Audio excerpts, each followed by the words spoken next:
तत्त्वतीर्थं मायापुरीषु च तथा मित्रपदं नाम ततः केदारमुत्तमम्। आस्था, श्रद्धा एवं सबसे प्राचीन सभ्यता का साक्षी है यह वाराणसी शहर। यहाँ कल कल बहती पवित्र गंगा नदी की धारा, जिसके समक्ष विद्यमान है यह ललिता घाट।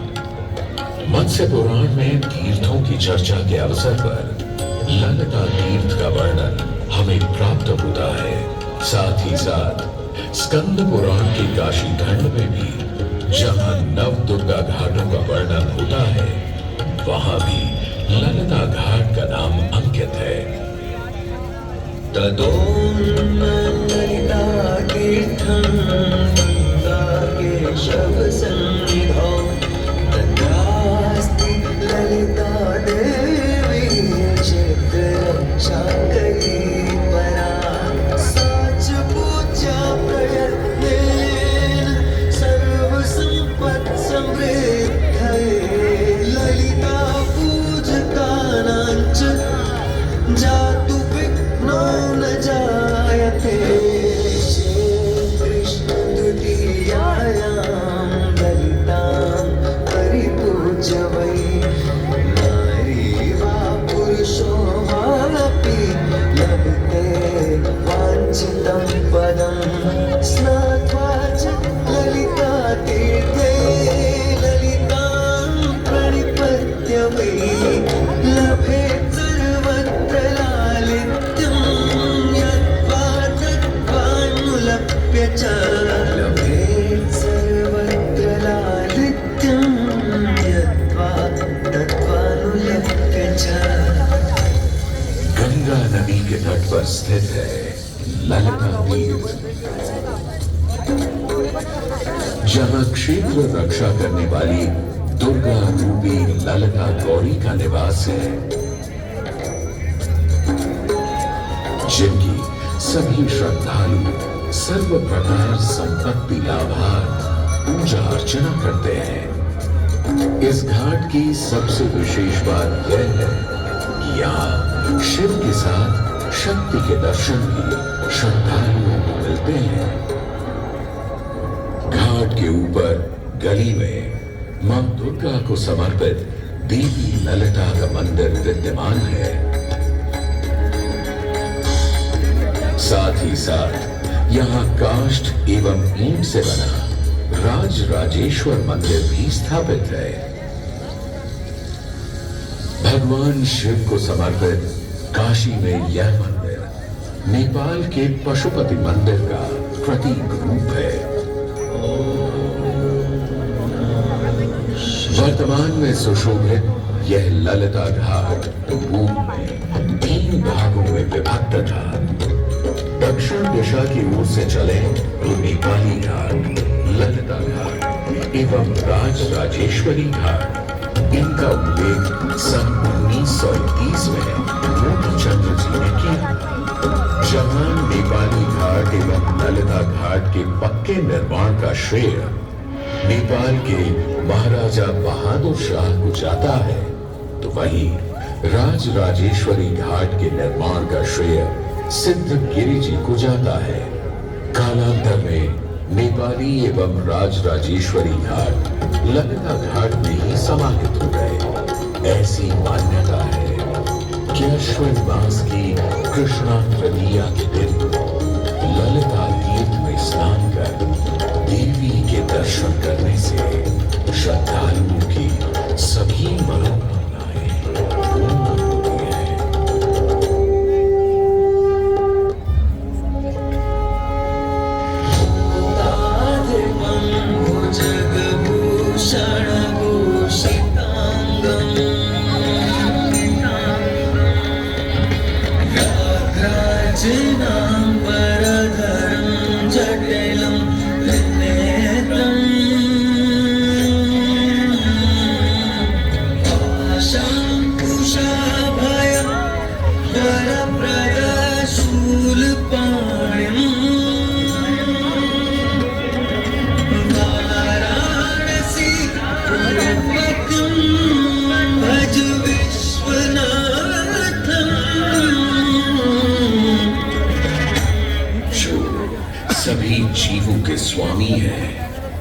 जो सर्पों को आभूषण के रूप में धारण करते हैं, जो बाघ की खाल को सुशोभित करते हैं। सूर्य, चंद्रमा और अग्नि उनके 3 नेत्र हैं तथा वो जटाधारी हैं।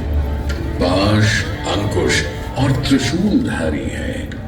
वे अपने सभी भक्तों को आशीर्वाद देकर उन्हें भय से सुरक्षा प्रदान करते हैं। ब्रह्मांड के स्वामी एवं वाराणसी के भगवान श्री विश्वनाथ की हम वंदना करते हैं। मैं आदि नगरी काशी हूं, वही काशी जो स्वयं भगवान शिव के त्रिशूल पर विद्यमान है। सृष्टि के प्रारंभ में महादेव ने जब पृथ्वी पर अपनी दृष्टि डाली तो उन्हें एक भाग चमकता हुआ प्रतीत हुआ। उसी भाग को भगवान शिव ने काशी का नाम दिया। कालांतर में गंगा नदी के तट पर बसी इस काशी नगरी में समय समय पर अनेकों घाट विकसित हुए, जहां श्रद्धालु आकर पूजा अर्चना एवं स्नान किया करते थे। माना तो यह भी जाता है कि यह नगरी एक बहुत सुंदर वन से ढकी हुई थी, जहां पीपल, आम, बरगद, शीशम आदि के वृक्ष हुआ करते थे, जिनकी छाया में बैठ ऋषि मुनि, साधु संत आनंद से तपस्या किया करते थे। इसलिए इस जगह का उल्लेख आनंद वन के नाम से भी किया गया है। जितनी पुरानी काशी नगरी है, उतना ही पुराना यहाँ का काशी विश्वनाथ मंदिर भी है। भगवान शिव को विश्वेश्वर, विश्वनाथ आदि नामों से भी संबोधित किया जाता है, जिनका अर्थ है संपूर्ण विश्व के स्वामी। किंवदंतियों की माने तो सृष्टि के आदि में जब भगवान शिव एवं मां पार्वती पृथ्वी का भ्रमण कर रहे थे, उन्हें यह स्थान बहुत प्रिय लगा। तब मां पार्वती को यहाँ कुछ समय रुकने की इच्छा हुई, तो भगवान शिव अपने लिंग रूप में यहीं स्थापित हो गए। तभी से 12 ज्योतिर्लिंगों में इस मंदिर को विश्वेश्वर मंदिर के नाम से भी जाना जाने लगा, जहां भगवान शिव और माता पार्वती सदैव वास करते हैं। सदियों से इस पवित्र नगरी ने अनेक ऋषि मुनियों, तपस्वियों, धर्म गुरुओं आदि को अपनी ओर आकर्षित किया है। आदि शंकराचार्य एवं मंडन मिश्र ने इसी मंदिर के प्रांगण में बहुत समय व्यतीत किया। समय बदला, दौर बदला। भारत के स्वर्णिम काल पर विदेशी आक्रांताओं की नजर पड़ी, जिसे वे लूटने एवं सनातन संस्कृति को नष्ट करने के उद्देश्य से यहां आए। जब प्रथम बार गौरी ने आक्रमण किया, तब पृथ्वीराज चौहान ने उसे बुरी तरह पराजित किया था। अंत में उसने क्षमा मांगी और वचन दिया कि ऐसी गलती दोबारा कभी नहीं होगी। अतः पृथ्वीराज चौहान ने उसे छोड़ दिया। संभवतः यह एक दुर्भाग्यपूर्ण निर्णय था, क्योंकि अंततः गौरी ने पृथ्वीराज चौहान को धोखे से हराया। तत्पश्चात उनके साथ बहुत बुरा व्यवहार किया तथा उनकी दोनों आंखें भी निकाल दी। पृथ्वीराज की मृत्यु के उपरांत हिंदुओं का मनोबल कमजोर पड़ गया, जिसके परिणाम स्वरूप आतताइयों ने अन्य मंदिरों के साथ साथ विश्वनाथ मंदिर को भी क्षति पहुंचाई। यह ऐसा काला दौर था जिसके स्मरण करने मात्र से आंखें नम पड़ जाती हैं। परंतु समय सदा एक सा नहीं रहता और दुख के ये बादल भी सुख में बदलने वाले थे। एक धार्मिक सम्मेलन में राजा टोडरमल की भेंट नारायण भट्ट से हुई। नारायण भट्ट एक बहुत धनी व्यक्ति थे। दोनों ही धार्मिक इंसान थे और नित्य प्रति भगवान की पूजा अर्चना करना अपना परम कर्तव्य समझते थे। दोनों ने काशी विश्वनाथ के इस पावन मंदिर का जीर्णोद्धार करवाया और वीरान पड़े खंडहरों में एक नई जान डाल दी। 16वीं सदी में संत तुलसीदास ने यहाँ रामचरितमानस की चौपाइयों को पढ़ा था तथा संत एकनाथ ने भी यहीं पर वारकरी संप्रदाय का महान ग्रंथ श्री एकनाथी भागवत लिखकर पूरा किया था। लगभग 17वीं शताब्दी के मध्य में मराठा शासक मल्हार राव होलकर ने काशी विश्वनाथ मंदिर के पुनर्निर्माण की योजना बनाई। ये कार्य वे तो नहीं कर पाए, परंतु उनकी पुत्रवधू अहिल्याबाई होलकर जी ने इसे सन 1776 से 1778 के बीच पूरा किया। वर्तमान काशी विश्वनाथ मंदिर निर्माण का श्रेय अहिल्याबाई होलकर जी को ही जाता है। इनके अलावा महाराजा रणजीत सिंह ने 1000 किलो शुद्ध सोने से निर्मित छत्र को इस मंदिर पर लगवाया।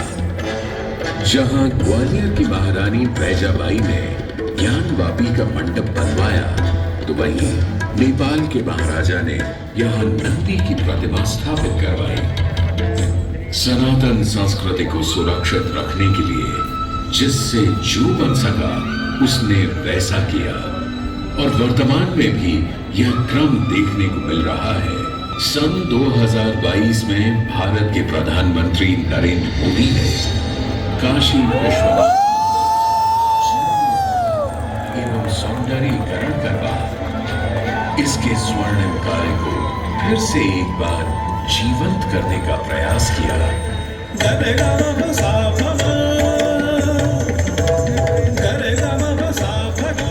भगवान शिव को समर्पित काशी विश्वनाथ का यह पावन मंदिर सदियों से करोड़ों श्रद्धालुओं का प्रेरणा स्रोत रहा है और सदैव के लिए रहेगा।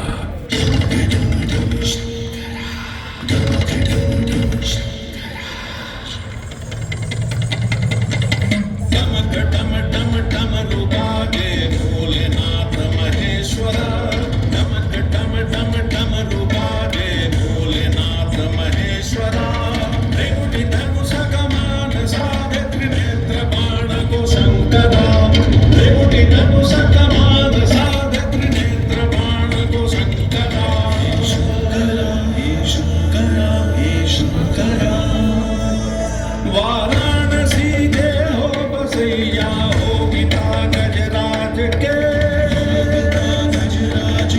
वाराणसी के हो बसैया हो पिता गजराज के।